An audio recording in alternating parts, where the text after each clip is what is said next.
வணக்கம் guys, welcome back to our channel trial and success. இன்னைக்கு நம்ம இந்த வீடியோல எதை பத்தி பார்க்க போறோம்னா, நீங்க ஆல்ரெடி தம்ப்நெயில பார்த்துட்டு வந்திருப்பீங்க. ஆக்சுவலா மாரி செல்வராஜ் பத்தி தான் பேச போறோம். மாரி செல்வராஜ் ஒரு கமெண்ட் பண்ணியிருப்பாரு, அதை பத்தி தான் நம்ம எக்ஸ்க்ளூசிவா அதை பத்தி தான் நம்ம விராவடியா பேச போறோம். பட் அதுக்கு முன்னாடி மாரி செல்வராஜ்னா செமையான ஆளுப்பா, ஏன்னா அவர் எடுக்கிற படம்லாம் செமையா இருக்கும். அது இல்லாம அவர் ஈக்குவாலிட்டியை தான் நான் மெயின்டைன் பண்றேன், அதுக்காக தான் நான் படம் பண்றேன், எனக்கு எல்லாருமே சமம், எனக்கு இந்த கேஸ்ட்லேருந்து தூக்கிட்டு வரணும், அதுக்காக நான் எத்தனை தடவை எடுத்தாலுமே, நான் ஒரே கண்டென்ட் எடுத்தாலும் என் மேலே ஜாதி ஒருத்தரை குத்துனாலுமே பரவாயில்ல, எனக்கு அதெல்லாம் கவலை இல்லை, நான் இந்த சொசைட்டியில் ஈக்குவாலிட்டியை கிரியேட் பண்ணணும், அதுக்காக தான் நான் படம் எடுக்க வந்திருக்கேன், நான் பட்ட கஷ்டத்தை எடுக்க வந்திருக்கேன், இந்த சமூகத்தில் ஒரு ஈக்குவாலிட்டியை ஸ்ப்ரெட் பண்ணணும், அதுக்காக தான் என் மேஜர் கோல்னு சொல்லும் போது பா என்ன மனுஷன்டா அப்படி தான் தோணும். ஏன்னா ஒரு சில பேர்லாம் அதை படமாக சூப்பராக கன்வெர்ட் பண்ணாங்க, அதுலேயுமே அவர் தனிச்சு தான் நிற்கிறாரு, அதனால தான் அவ்வளோ பிடிக்கும். பட் அவ்வளோ குவாலிட்டி உள்ள மாரி செல்வராஜ் ரீசெண்டாக ஒரு இன்டர்வியூவில் ஒரு சின்ன பையன் ஒரு செமையான வேலிடான ஒரு கொஷின் கேட்டிருப்பான். அது எனக்குமே எப்போதுமே இருக்கிற ஒரு கொஷின் தான். அதை தாண்டி இன்னொரு இன்டர்வியூலையுமே டென்ஷன் ஆகிட்டாரு, அவர் ஊரில் நடந்த இன்டர்வியூவில். அதில் யார் செய் நியாயம் இருக்குது அதை பற்றி தான் பார்க்க போகிறோம். இதெல்லாம் பற்றி தான் மொத்தமாக நம்ம பார்க்க போகிறோம். நீங்கள் எங்கள் சேனலுக்கு ஃபஸ்ட் டைம் இருந்தால் மறக்காம எங்கள் ட்ரையல் அண்ட் சக்சஸ் சேனலுக்கு சப்ஸ்கிரைப் பண்ணுங்கள், மறக்காம ஐ பட்டனையும் தட்டிட்டு போயிருங்க, அப்படின்னா வீடியோ கொஞ்சம் போகிறதுக்கு ஹெல்ப்ஃபுல்லாக இருக்கும். ஸ்ட்ரெயிட்டாகவே நம்ம வீடியோக்குள்ளே போகலாம்.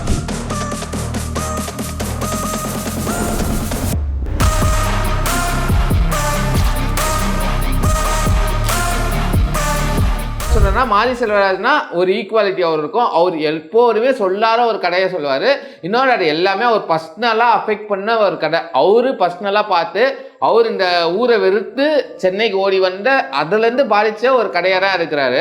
ஒரு சில பேர்லாம் அதை சூப்பராக ஸ்க்ரீனாகவும் படமாகவும் கன்வெர்ட் பண்ணுவாங்க. அந்த டெக்னிக்லையும் மாரி செல்வராஜ் அடிச்சுக்க ஆளே கிடையாது. எனக்குமே பர்சனலாக அவ்வளோ ரெஸ்பெக்ட் இருக்கும் அவர் எடுத்த இது. ஏன்னா நான் நிறையா அதை வச்சு லேர்ன் பண்ண ஒரு ஆள் தான். நம்ம அதை நம்ம சிட்டியிலன்னு இருக்கும்போது நம்ம பார்த்துருப்போம், பட் அவ்வளோ ரேஞ்ச் பார்த்துடலாம். ஒரு அதை ஸ்க்ரீன்லாம் பார்க்கும்போது நம்மளோட ஐடியாலஜி எல்லாமே எனக்குமே மாறி இருக்கு. பரியரும் பெருமாளாக இருக்கட்டும், கர்ணனாக இருக்கட்டும், வாழையாக இருக்கட்டும், எல்லாத்துலேயுமே எனக்கு ஒரு விதம் வே ஆஃப் சொசைட்டியை பார்க்குறது. அந்த மக்கள் எவ்வளோ கஷ்டப்பட்டிருக்காங்க, நம்ம படத்தில் பார்க்குறதுக்கே அப்படி இருக்கு, அப்போ ரியலாக கஷ்டப்பட்டிருக்காரு, எவ்வளோ கஷ்டம் இல்லை அப்படின்னு அவனுக்கு ஒரு ஃபீல் இருந்துகிட்டே இருக்கும். அது இல்லாமல் அவர் சொல்கிற கருத்துமே இருக்கும். அந்த ஈக்குவாலிட்டி ரொம்ப ஸ்ட்ராங்காக இருக்கும். பட் அவ்வளோ ஃபார்வர்ட் திங்கிங்கான ஒரு மாரி செல்வராஜ் ரீசெண்டாக ஒரு சின்ன பையன் கேட்டிருப்பான், ஏன் நீங்கள் அனுப்பமாக்கு கேஷ் பண்ணீங்க, அந்த ரோலை ஒரு டார்க் ஸ்கின் கேர்ளே நீங்கள் கேஷ் பண்ணியிருக்கலாம், டார்க் ஹீரோயினே கேஷ் பண்ணியிருக்கலாம், ஏன்னா அந்த ரோல் அப்படி தானே.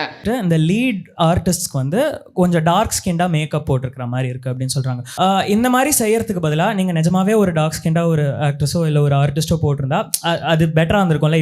ஏன் ஒரு ஒயிட் கேர்ளை எடுத்துட்டு அவங்கள டார்க் மேக்கப் போட்டு ஏன் பண்ணுறீங்க அப்படின்னு ஒரு கொஸ்டின் கேட்டிருப்பாரு. ஆக்சுவலாக அந்த கொஸ்டின் எனக்குள்ளேயே நிறையா இருக்கும். ஃபார் எக்ஸாம்பிள் நீங்கள் எடுத்துட்டிங்கன்னா ரெட்ரோ படத்தில் பூஜா டேக் பண்ணியிருப்பாங்க, அதே டார்க், அவங்க நல்லா தான் நடிச்சிருக்காங்க, நான் அது நடிக்கிறதுலாம் இங்கே வரல, பட் ஏன் அந்த டார்க் பெயிண்ட் அடிச்சாங்க அப்படின்னு இருக்கும். தெலுங்குல நிறைய படங்கள் இருக்கு அந்த மாதிரி இருக்கு. தமிழ்லையுமே லைக் நேம் அவுட் பண்ண எனக்கு டக்குன்னு தோணுது ரெட்ரோ தான். ஏன்னா ரீசெண்டாக அதான் இருந்தது. எனக்கு அந்த கொஸ்டின் எப்போதுமே இருக்கும். அந்த பையன் கேட்டது ரொம்ப வேலிடான கொஸ்டின். அவன் கேட்கும் போதே இது கொஞ்சம் சர்ச்சையான பாயிண்ட்னு சொல்லுவார். கொஞ்சம் கான்ட்ரோவர்ஷியல், பட் நான் பேசும்போது கான்ட்ரோவர்ஷியல் சொல்லிட்டு சொல்றா. இவ்வளோ ஈக்குவாலிட்டி பேசுற, கேஸ்ட் எல்லாத்தையும் ஈக்குவாலிட்டி பேசுற ஒருத்தர் பேசினா எல்லாமே ஈக்குவலாக பேசணும். ஆனால் அவர் அந்த இடத்துல என்ன தம்மா சொல்லியிருந்தாரு, அது சாய்ஸஸ் தான். இப்போ இன்னொரு பிரச்சனையும் இருக்கு. இப்போ நீங்க கதாபாத்திரம் ஊனமுற்றவராக இருக்குன்னு வச்சுக்கோங்களேன், ஊனமுற்றவரை கூட்டி நடிக்க முடியாதுல்ல. எக்ஸாம்பிள் சொல்லலாம், அவர் என்ன ஆளுங்க இருக்காங்களோ அதை வச்சு தான் நம்ம பண்ண முடியும். இருக்கிற ரிசோர்ஸ் வச்சு யார் அந்த ஸ்டோரிக்கு ஃபுல்லாக அர்ப்பணிக்கணுமோ அதெல்லாம் பண்ண முடியும் அப்படின்னு சொல்லியிருக்காரு. எனக்கு ஃபர்ஸ்ட் அந்த டிசேபிலிட்டி எக்ஸாம்பிளே பிடிக்கல. டிசேபிலிட்டி இந்த டார்க் ஸ்கின் எக்ஸாம்பிளும் சேமே கிடையாது, ஓகேவா. அது இல்லாமல் அவர் என்ன சொன்னார், அர்ப்பணிக்கணும். அவர் இப்படி சொல்றாருன்னா அந்த மாதிரி ஆளுங்களே இல்லை அப்படின்னு சொல்றாரு. அந்த மாதிரி ஆளுங்களே இல்லையா அப்படின்னு ஒரு மிகப்பெரிய கொஸ்டின் மார்க் எங்க ரைஸ் பண்ணுவேன். ஃபார் எக்ஸாம்பிள் சொன்னா நம்ம நேம் ஆஃப் ஃபியூ சொல்லலாம், ஐஸ்வர்யா ராஜேஷ் சொல்லலாம், துஸ்ரா விஜயன் கூட ஒரு பங்கு சொல்லலாம், நிவேதா பத்ராஜ் சொல்லலாம், அந்த மாதிரி எக்ஸாம்பிள் சொல்லலாம். ஆனா அவர் என்ன சொல்றாரு, அவரு அந்த ரோலுக்கு அந்த ஏத்தமான ஆளை தான் நான் பண்றேன், ஆனால் எனக்கு எல்லாமே அர்ப்பணிக்கும் போது நான் அப்படி மாத்துறேன் அப்படின்னு சொல்றதுல ஒரு பாயிண்ட் அக்செப்ட் பண்ணாலுமே, ஏன் நம்ம அந்த ரோலில் ஃபேமஸான ரோல் தான் பண்ணுமா, நல்ல ப்ராமிசிங்கான ஜூனியர் லைக் நிறைய பேர் சான்ஸுக்காக நிறைய பேர் இருக்காங்க, அவங்கள ஏன் நம்ம ட்ரை பண்ணக்கூடாது. இவரு கம்மி பட்ஜெட்லாம் பண்ணுறேன்னு சொல்றாரு, தீம் எல்லாத்தையும் மாத்திரன்னு சொல்றாரு, ஏன் வை நாட் ஸ்கவுட்டிங் பண்ணக்கூடாது. இன்னொன்று ரொம்ப டிஃபிகல்ட்டான ரோலாக என்ன கேட்டிங்கன்னா, அது அவ்வளோ டிஃபிகல்ட்டான ரோல் இல்லை. மோஸ்ட்டாக எல்லாம் நடிக்கலாம். லேண்ட்ஸ்கேப் தான் ரொம்ப டிஃபிகல்ட், துருவ் ரோல் ரொம்ப டிஃபிகல்ட், பசுபதி ரோல் ரொம்ப டிஃபிகல்ட். பட் அவங்களுக்கு அந்த ரோல் இல்லை. அவர் எப்போதுமே ஆன்சர் அவ்வளோ சூப்பராக பண்ணுறாரு. இந்த இடத்துல வந்து ஒரு மாதிரி தப்பு பண்ணாருன்னா எனக்கு ஒரு இருந்தது. அவர் சொன்ன ரீசனுமே அக்செப்ட் பண்ண முடியாது. பதில் அவர் வந்து வேற விதமாக கூட சொல்லியிருக்கலாம். எனக்கு இங்கே சொல்ல போடுறான் ஒரு விதம் இருக்கு. எனக்கு ஒரு தடவை ரஞ்சித் வந்து மெட்ராஸ் படத்தில் கேட்டிருப்பாங்க ஒருத்த கொஸ்டின், ஏன் கேத்ரின் தெரேசா அப்படின்னு ஒரு விஷயம் கேட்டிருப்பாங்க. அவருக்கு அது ஒரு ஆன்சர் சொல்லியிருப்பாரு. என்னன்னா, எங்க ரீஜன்ல இல்லை மாற்று எங்க ஊர்ல வந்து ஒரு பொண்ணு வந்து ஃபேரா இருக்கக்கூடாதா அப்படின்னு ஒரு கொஸ்டின் கேட்டிருப்பாரு. நான் அதை பிரேக் பண்றதுக்கு நான் ஒரு ஃபேரான ஹீரோயின் நான் போட்டேன் அப்படின்னு கேட்கும்போது எனக்கு ரொம்ப வேலிடான ஆன்சராக தான் எனக்கு பட்டுச்சு. ஏன் அது இருக்கக்கூடாதா அப்படின்னு சொல்லலாம். நீங்கள் அந்த மாதிரி ஒரு ஆன்சர் சொல்லியிருந்தா கூட குவைட் அக்செப்டபிள். என்னன்னா இப்படி இல்லவே இல்லைன்னு ஒரு சொல்கிறது வந்து குவைட் அந்த மாதிரி ஒரு ஃபார்வர்ட் திங்கிங்கானால என்னப்பா இப்படி பேசுகிறாருன்னு ஒரு பாயிண்ட் இருந்துகிட்டே இருக்கும். ஈவன் பறந்து போல கூட சொல்லியிருப்பாங்க ரீசெண்டாக. என்னன்னா இங்கே எப்படி கேஸ்டோ அங்கே இருக்கிற அங்கே வந்து ரேசிசம், ஓகேவா, ரெண்டுமே தப்பு தான். அவர் ஒரு ஊரை பொறுத்து இங்கே எப்படி அவ்வளோ கொடூரமாக நடக்கிற கேஸ்ட்டை வச்சு அங்கே அதை வச்சு வெளிநாட்டில் ரேசிசம் வச்சு இருக்கு, ஓகேவா. அந்த மாதிரி ஒரு டாபிக் கிட்டத்தட்ட ஒரே இம்பார்ட்டன்ஸ் ஸ்கூல்ல டாபிக்ல இது கொஞ்சம் அன்சென்சிபிளா இந்த மாதிரி எனக்கு ஒரு ஆன்சர் இருந்தது. அவர் வேற சப்பக்கட்டு கூட எடுத்துருக்கலாம். எனக்கு அவங்க கூட ரொம்ப நாளாக ஒர்க் பண்ணணும், அவங்க சூப்பரான அவங்க அதெல்லாம் சொல்லியிருப்பாரு, அவங்க நல்ல பர்ஃபார்மர், அவங்க அர்ப்பணிச்சாங்க. அதனால் பட் ஈவன்டோ எனக்கு அது அந்த மாதிரி சொல்லியிருந்தா கூட அந்த ஊனமற்ற எக்ஸாம்பிள் சொல்லாமல் இன்னொரு வந்து சென்சிபிளாக, ஏன்னா அவர் சென்சிபிளாக ஆன்சர் பண்ணுவார். என்ன கேட்டிங்கன்னா ஒரு அப்பாலஜி சொன்னால் கூட ஓகேடா அப்படின்னு ஃபீலாக இருக்கும். இதை கரெக்டாக என்னோட ஒருத்தவங்க வந்து ஷார்ட்ஸில் சூப்பராக பேசியிருப்பாங்க அந்த கண்டென்ட்டை. அவங்க வீடியோ கூட உங்களுக்கு இருந்தால் பாருங்கள்.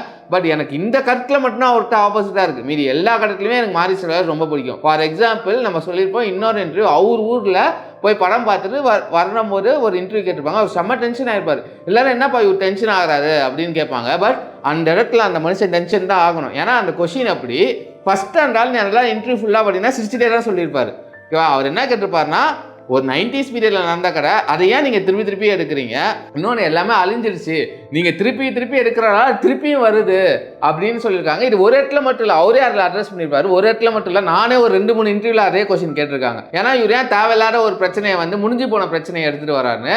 எனக்கு அது ஃபஸ்ட்டு வந்து இந்த விஷயம் முடிஞ்சு போனதுன்னு என்னால் அக்செப்ட் பண்ணவே முடியாது. ஏன்னா எனக்கே ரொம்ப கம்மியாக இருக்கும்போது நானே 2-3 இடத்துல அதை நான் ஃபீல் பண்ணியிருக்கேன், நிறைய விஷயங்கள் பார்த்துருக்கேன். அப்போ கண்டிப்பாக இந்த விஷயம் இருக்குதா.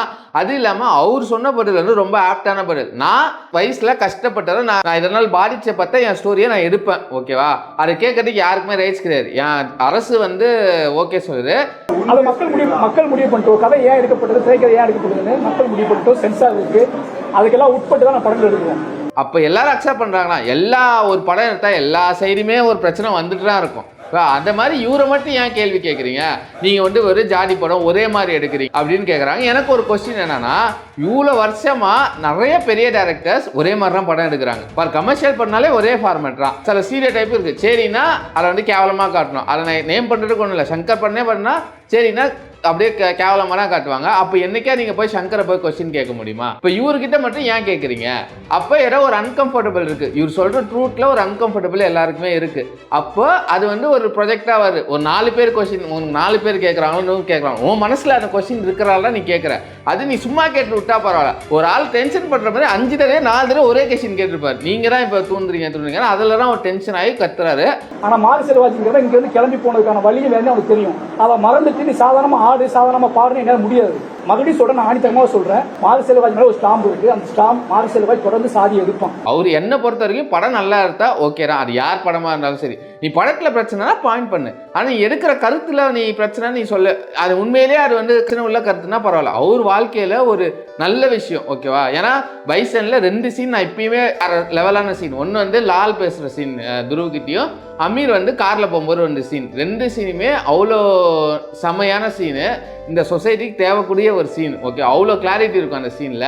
அந்த மாதிரி ஒரு ஆளை வந்து நீங்கள் இப்படி கேள்வி கேட்கலாமா, டென்ஷன் பண்ணுறது வந்து முற்றிலும் தப்பு. சொசைட்டி மூவிஸ் இன்ஃப்ளூயன்ஸ் பண்ணுமான்னு கேட்டால் இன்ஃப்ளூயன்ஸ் பண்ணணும். இந்த மாதிரி ஆளில் இன்ஃப்ளூயன்ஸ் பண்ணலாம். அப்போ நீங்கள் இந்த மாதிரி சொன்னால் உங்கள் மாதிரி அவர் படத்துக்கு தான்ப்பா சும்மா, அவர் கடைக்கு தான்ப்பா நியாயம், மற்றவங்க கிடைக்கிற நியாயம் இல்லைன்னு ஒரு பேச்சு போயிடும்ல. அதுக்கு தான் சொல்கிற வரேன். எல்லாத்துலேயும் ஈக்குவாலிட்டி பார்க்கணும்னு சொல்கிறதுக்காக தான் எங்கள் கருத்தை தான் இந்த வீடியோவில் பதிவு பண்ணணும்னு நினச்சேன். உங்களுக்கு இந்த வீடியோ பிடிச்சிருந்தா மறக்காமல் லைக் பண்ணுங்கள், கமெண்ட் பண்ணுங்கள். அதே மாதிரி உங்கள் ஃப்ரெண்ட்ஸ் அண்ட் ஃபேமிலிக்கு ஷேர் பண்ணுங்கள். மறக்காமல் அந்த சப்ஸ்கிரைப் பட்டனையும் தட்டி விட்டுருங்க. அப்புறம் நாங்கள் வீடியோ போட்டால் வரும். உங்களுக்கு பிடிச்சா நீங்கள் எல்லா வீடியோவும் பாருங்கள். அடுத்த வீடியோவில் பார்க்குற வரைக்கும் பாய்.